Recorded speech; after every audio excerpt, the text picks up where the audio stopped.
Hi, I'm Alexis Hauge, and I'm going to be talking about Clear Lake spending policy for lake health. So this is a map of our watershed. When thinking about the lake, you probably just think of the classic tourism, and that's how you would think of it being economically helpful, would be the tourism and why it's such a great resource, which is true, and I'll talk about that a little later because it's very important and should not be neglected. However, it is also true that our watershed is very important for a lot of other different uses. So that is a map of our watershed. This is a graph showcasing the uses for the Clear Lake watershed inland. So row crop, 54% of our watershed is used in row crop. And then there's a lot of different other areas such as urban, farmstead, grass, marsh, pasture, roads, state parks. So it's very important that our watershed is healthy. A group of people came together and recognized that we needed to be keeping our watershed healthy and it was getting kind of out of control. So the Clear Lake Project was established and implemented to clean and maintain the lake. And this is also partnered with the DNR and the city. So spending is kind of split in those two elements. So the city is spending money on this.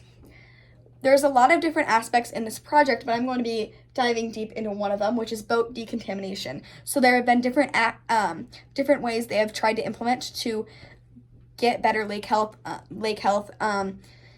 Many different things, dams. They've tried to put in fish to kill out some of the other invasive species, but boat decontamination is what I'm going to focus on today. So this is something that the city and the DNR partnered with spending to prioritize the lake health. And so one of the biggest health issues, concerns we've seen in our lake is invasive species.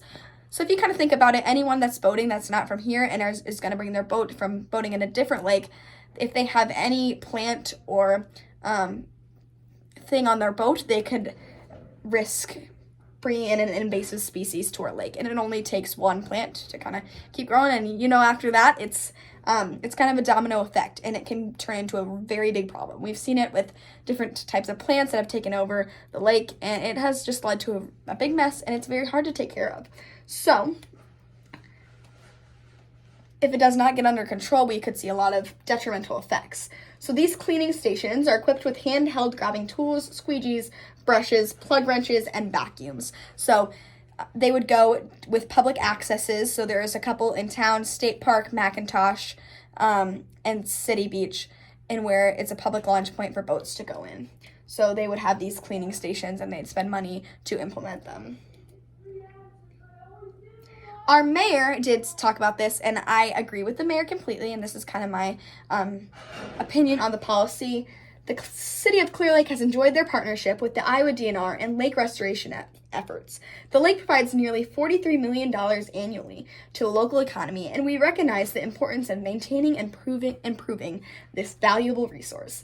The city has invested $2 million in the dredging project and over $1 million in urban conservation practices over the past several years. We feel the water quality has already started to improve and will continue to progress as additional conservation and restoration measures are implemented. Investing in our greatest asset, the lake, has been very rewarding for all Clear Lakers.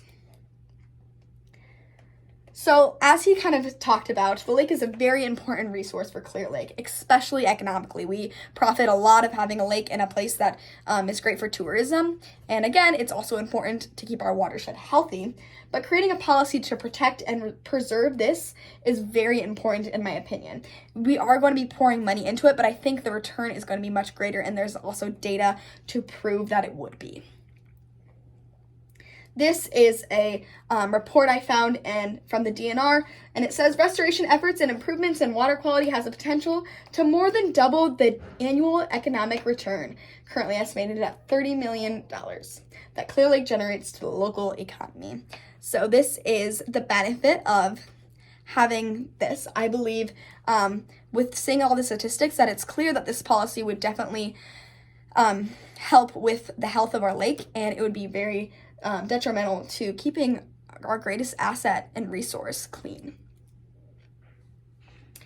The thing that I think could be changed in this policy would possibly be hiring a city or DNR employee to be manning these booths. That way there's some accountability, because I do think it could be easy for people not to use this resource that is implemented if there's no accountability.